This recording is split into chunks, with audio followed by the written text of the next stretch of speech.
My name is Ramesh, and I am doing seminar on exhaust gas recirculation under the guidance of Sridhar Gowda sir. And contents of this seminar is introduction about EGR and objectives of EGR and exhaust gas recirculation operations and basic parts of EGR, technical issues and conclusion.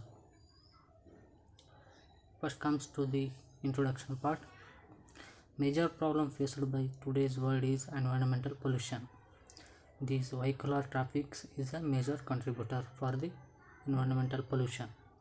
And exhaust gases from vehicles includes carbon dioxide, carbon monoxide, and hydrocarbons and NOx, etc. And NOx is particularly very harmful to the human beings, and this also forms the acid rains. Formation of NOx. How NOx will be formed?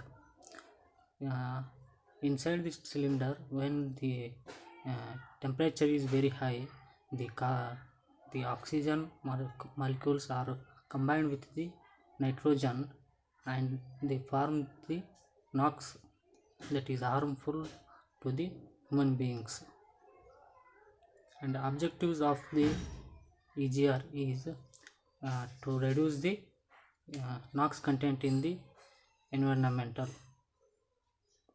It is done by the enriching the air fuel mixture and lowering the compression ratio and retarding ignition timings, reducing the amount of oxygen in the cylinder. And how it works: exhaust gas recirculation operation, and the main parts are shown in the diagram. Main parts are engine and EGR cooler, and a valve is there for controlling the gases flow.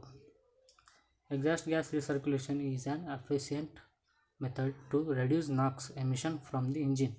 It works by recirculating a quantity of exhaust gas back to the engine cylinder. Intermixing the circulated gas with incoming air reduces the amount of availability of O2 to the combustion and lowers the peak temperature of the combustion chamber.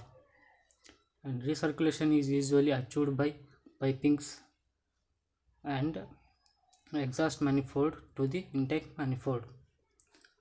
A control valve within the circuit regulates and times the gas flow.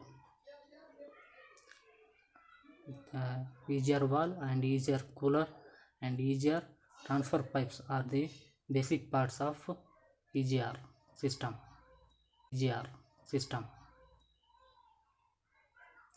And EGR theory of operation. The purpose of the EGR system is to precisely regulate the flow under different operating conditions by integrating the fuel injection and amount of air entered control with the EGR metering system.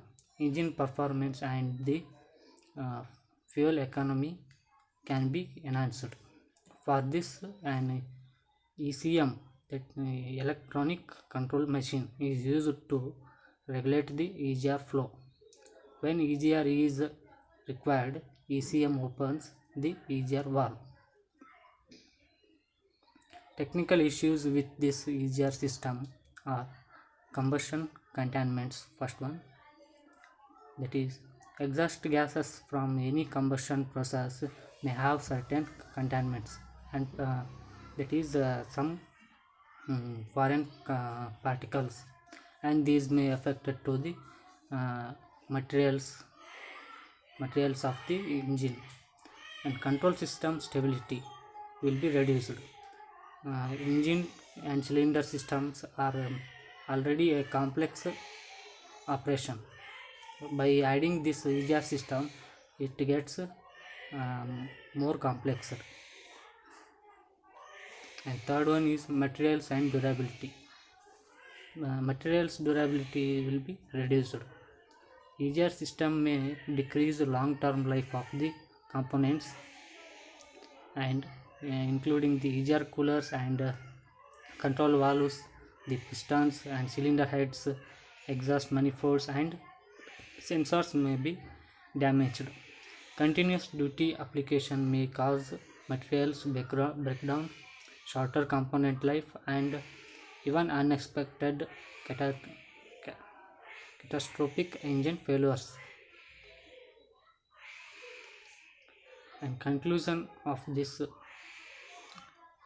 seminar is using exhaust gas recirculation technique in engines. The emissions are very much controlled due to lesser amounts of NOx entering the atmosphere. Exhaust gas recirculation is very simple method. It has proven to be very useful, and it is being modified further to attain better standards. This method is very reliable in terms of fuel consumption. EGR is most effective method for reducing the nitrous oxide emissions from the engine exhaust, and this leads to uh, it is decreases the pollution by